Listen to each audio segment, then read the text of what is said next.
Friends, அஸ்ஸலாமு அலைக்கும். Welcome to Jahana's cooking.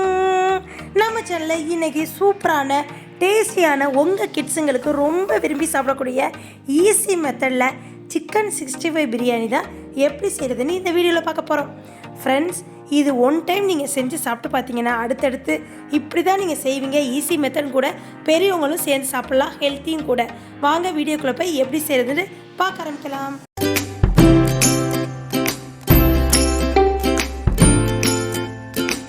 Friends, அதுக்கு தேவையான இன்க்ரீடியன்ஸ் பார்த்துடலாம். இது நான் இன்றைக்கி பாஸ்மதி அரிசி எடுத்திருக்கேன்.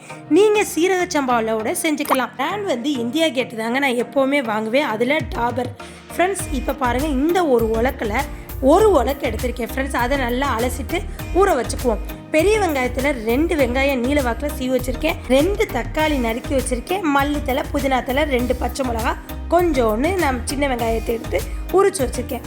இப்போ நம்மளுக்கு வேணுங்கிற நீங்கள் சட்டியில் கூட தம் போட்டுக்கலாம். நான் ஒரு உலக்குன்றனால குக்கர்லேயே தம் போட்டுக்கிறேன். குக்கர் வச்சு சூடேனதுக்கப்புறம் நம்ம எண்ணெய் ஊற்றிக்குவோம். இன்றைக்கி நான் 2 வகையான எண்ணெய் ஊற்றுறேன். ஒன்று ரீஃபண்ட் ஆயில் நீங்கள் எடுத்துக்கோங்க. நான் இங்கே யூஸ் பண்ணியிருக்கிறது ரைஸ் பிராண்ட் ஆயிலில் 1 கப்பும், அப்புறம் தேங்காய் எண்ணெயில் 1 கப்பும் ஈக்குவலாக நான் கொஞ்சம் கொஞ்சம் ஊற்றிக்கிட்டேன். அப்புறம் 2 பட்டை, 2 ஏலக்காய், 2 கிராம்பு, பிரிஞ்ச் லீவ்ஸ் சேர்த்துட்டு வெங்காயம், 2 பச்சை மிளகா, மல்லி, புதினா அதையும் சேர்த்து நம்ம வதக்கிக்குவோம். இந்த வெங்காயம் வதக்கிறதுக்கு கொஞ்சோன்னு தேவைக்கேற்ப நம்ம உப்பு சேர்த்துக்குவோம். சேர்த்து நல்லா வதக்கிக்குவோம். வதங்கி நல்லா ப்ரௌனிஸாக வந்ததுக்கப்புறம் நம்ம சின்ன வெங்காயம் அடித்து வச்சுருக்கோம்ல, அதையும் நம்ம சேர்த்துக்குவோம். இப்போ நான் சின்ன வெங்காயத்தை அடிக்க போகிறேன். நான் இன்றைக்கி இந்த பிரியாணி தேங்காய் பால் ஊற்றி தாங்க செய்ய போகிறேன். இப்போ சிக்கன் 65 நார்மலாக நீங்கள் எப்படி பெரட்டி வைப்பீங்களோ அந்த அளவுக்கு பெரட்டி வச்சுக்கோங்க. இப்போ வெங்காயம் டிரான்ஸ்பரண்ட்டாக வந்துருச்சு. இந்த ஸ்டேஜில் நம்ம அடித்து வச்சுருக்க சின்ன வெங்காயத்தை சேர்த்துக்குவோம். இப்போ சின்ன வெங்காயத்தை சேர்த்து நல்லா வதக்கிக்குவோம். பாருங்கள், நான் எப்படியும் ஒரு 10லேருந்து 12 சின்ன வெங்காயம் வரும். அதை நல்லா அடித்து அதையும் சேர்த்துக்கிட்டாச்சு. இப்போ இந்த சைடு பக்கத்தில் நான் சிக்கன் பொரிக்க ஆரம்பிச்சிட்டேன். நார்மலாக இந்த சிக்கனை நல்லா அலசினதுக்கப்புறம் உப்பு, மிளகாய்த்தூள், மல்லித்தூள், 1 டீஸ்பூன் இஞ்சி பூண்டு பேஸ்ட், 1 டீஸ்பூன் தயிர், அப்புறம் அரை பழம் லெமன் புழிஞ்சு விட்டு அதை நல்லா பெரட்டி வச்சுட்டேங்க. ஈவினிங் நான் செஞ்சு வச்சதுனால நல்லா ஊறிடுச்சு. இப்போ நம்ம பிரியாணிக்கு வேணுங்கிற அளவு இஞ்சி பூண்டு பேஸ்ட்டு போட்டுக்குவோம். நான் ஒரு 2லேருந்து 3 டீஸ்பூன் இஞ்சி பூண்டு பேஸ்ட்டு போட்டுக்கிறேன். இந்த ஸ்டேஜுக்கு நம்ம வெங்காயம் வந்ததுக்கப்புறம் சேர்த்துக்குவோம். ஃப்ரெண்ட், இஞ்சி பூண்டோட பச்சை வாசனை மாறினதுக்கப்புறம் நம்ம தக்காளியை சேர்த்துக்குவோம். இந்த தக்காளி நல்லா வதங்கட்டும். ஜூசினஸ் வற்றி தக்காளியோட பச்சை வாசனை போனதுக்கப்புறம் அனைத்து வகையான மசால் தூளும் சேர்த்துக்குவோம். ஃபஸ்ட்டு பிரியாணி மசால் தூள், பட்டை கிராம் தூளில் 2 டீஸ்பூன் நல்லா சேர்த்துக்கிட்டேன். ஏன்னா காப்பிடி உலக்கில் 1 உலக்கு போடுறதுனால 2 டீஸ்பூன் சேர்த்துக்கிட்டாச்சு. அப்புறம் மல்லித்தூளில் 2 டீஸ்பூன், மிளகாய் தூளில் 1 டீஸ்பூன் தான் சேர்த்துருக்கேன். ஏன்னா இது சகருக்கு வைக்கிற சாப்பாடு. இன்றைக்கி ஃப்ரைடே ஸ்பெஷலாக நம்ம சாப்பிட்றதுனால காரம்லாம் கம்மியாக தான் போட்டிருக்கேன். நீங்கள் தேங்காய் பால் பிடிக்கலாட்டி இந்த தேங்காய் பாலை மட்டும் அவாய்ட் பண்ணிக்கலாம். எனக்கு தேங்காய் பால் போட்டால் கொஞ்சம் நல்லா இருக்குன்றக்காண்டி நான் தேங்காய் பால் சேர்த்துக்கிறேன். ஃப்ரெண்ட்ஸ், பாருங்கள், இப்போ மசால் தூள் எல்லாம் போட்டாச்சு. இப்போ போட்டு கிளறிக்கிறேன். நெக்ஸ்ட்டு அரை கப்பு தயிர் நீங்கள் சேர்த்துக்கோங்க. எந்த அளவுக்கு நம்ம தயிர் சேர்க்குறோமோ அந்தளவுக்கு பஞ்சுன்னு ரைஸ் இருக்குங்க. நல்ல ஒரு டேஸ்ட்டாகவும் இருக்கும். இந்த பிரியாணி மனமாகவும் இருக்கும், சூப்பராக இருக்கும். உங்கள் கிட்ஸுங்க ரொம்ப விரும்பி சாப்பிடுவாங்க. அந்தளவு டேஸ்ட்டும் மனமும் சூப்பராக இருக்கும்.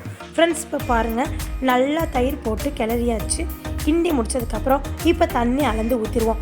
இந்த ஒரு உலக்கில் தான் நான் தண்ணி அளந்து ஊற்றிக்க போகிறேன். அரிசி இதில் 1 உலக்கு போட்டதுனால இதில் 1க்கு 2 தண்ணி நான் சேர்த்துக்கிறேன். ஏன்னா இது தால்ச்சா இல்லாமல் நம்ம சைடிஸ் இல்லாமல் சாப்பிட்றதுனால நான் கொஞ்சம் குலைவாக தான், ரொம்ப விதையாக இல்லாமல் ரொம்பவும் குலைவாக இல்லாமல் கரெக்டான பக்குவத்துக்கு 1க்கு 2 தண்ணி யூஸ் பண்ணுறேன். எப்போவுமே நார்மலாக நோம்பு டைம் இல்லாமல் இருந்துச்சுன்னா நான் 1க்கு 1.25 தான் யூஸ் பண்ணுவேன். இப்போ 1க்கு 2 யூஸ் பண்ணுறேன். அதில் 1 உலக்கு ஃபுல்லாக தேங்காய் பால் எடுத்துக்கிட்டேன். நெக்ஸ்ட்டு 1 உலக்குக்கு மீதி தண்ணி அளந்து ஊற்றியாச்சு. இப்போ ரைஸை தண்ணி இல்லாமல் வடித்து வச்சுட்டு அதை நம்ம சேர்த்துக்குவோம். எப்போ இந்த தண்ணி எல்லாம் கொதிக்க ஆரம்பிக்குதோ அப்போ தான் நீங்கள் சேர்த்துக்கணும். அப்போ தான் கரெக்டான பக்குவத்தில் நம்மளுக்கு வெந்து கிடைக்கும்.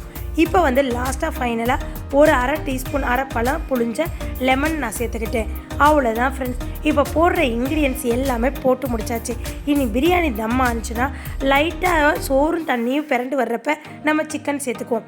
இப்போ இந்த சிக்கனை நல்லா பொரிச்சு எடுத்தாச்சு. சிக்கனே தனியாக சாஃப்டாக சூப்பராக டேஸ்ட்டாக இருந்துச்சுங்க. ஏன்னா நல்லா ஊறினால. எப்போவுமே இந்த சிக்கன் 65 பிரியாணிக்கு நீங்கள் ரைஸும் சோறும் நல்லா பிறண்டு வந்ததுக்கப்புறம் தான் போட்டு ஒரு பெரட்டி நீங்கள் அதை அப்படியே தம் வச்சுருங்க. சூப்பரான டேஸ்டான அருமையான தம் பிரியாணி, சிக்கன் 65 தம் பிரியாணி பாஸ்மதி அரிசியில் ரெடி ஆயிடும். என்னடா சகருக்கு நம்ம இந்த பிரியாணி சாப்பிட்டா நம்மளுக்கு தண்ணி தவிக்கலாம்னு நினைக்காதீங்க. தண்ணி தவிக்காது. ஏன்னா இது வந்து ரொம்ப மசாலாலாம் கம்மி, அப்புறம் வந்து தேங்காய் பாலில் செய்கிறனால கரெக்டான பக்குவத்தில் இருக்கும். ஃப்ரெண்ட்ஸ், இப்போ வந்து நான் கரெக்டாக தம் வச்சு 5 நிமிஷத்தில் ஆஃப் பண்ணிக்கிட்டேன். கரெக்டாக தம் ஆயிடுச்சு. சஹருக்கு நாங்கள் சாப்பிட்றப்ப சூப்பராக டேஸ்ட்டாக நல்லா அருமையாக இருந்துச்சு. ரொம்ப விதையும் இல்லாமல் ரொம்ப வந்து குலையும் இல்லாமல் கரெக்டான பக்குவத்தில் வெந்துருச்சு. ஃப்ரெண்ட்ஸ், எப்போவுமே நம்ம நோம்பு ஸ்டார்ட் ஆகிறதுக்கு முன்னாடி ரிஷானுக்கு நான் இந்த பிரியாணி செஞ்சு கொடுத்துருவேன். ஆனால் இந்த தடவை அவர் கேட்டார், நான் செய்யலை. அதனால இன்றைக்கி அவருக்காண்டி நான் பிரியாணி செஞ்சு கொடுத்துட்டேன். இந்த பிரியாணி நீங்கள் செஞ்சு உங்கள் கிட்ஸுங்களுக்கு கொடுத்தீங்கன்னா அவங்க டேஸ்ட்டாக விரும்பி சாப்பிடுவாங்க. ஒரு தடவை நீங்கள் செஞ்சு கொடுத்தீங்கன்னா அடுத்தடுத்து கேட்டு வாங்கி சாப்பிடுவாங்க. அந்தளவு டேஸ்ட்டும் சுவை நிறம் எல்லாமே செமையாக இருக்குது. பாருங்கள், தேங்காய் பால் ஊற்றினாலும் கரெக்டான பக்குவத்தில் நம்மளுக்கு நிறம் வந்துருச்சு. இதே மாதிரி நீங்கள் செஞ்சு சாப்பிட்டு பார்த்துட்டு எனக்கு கமெண்ட் செக்ஷனில் சொல்லுங்கள். ஃப்ரெண்ட்ஸ், லைக் பண்ணுங்கள், ஷேர் பண்ணுங்கள், கமெண்ட் பண்ணுங்கள், மறக்காமல் சப்ஸ்கிரைப் பண்ணிடுங்க. ஃப்ரெண்ட்ஸ், பக்கத்தில் உள்ள பெல்லைக்கானை கிளிக் பண்ணிங்கன்னா தான் நான் போடுற புது புது ரெசிபி உங்களை வந்து சேரும்.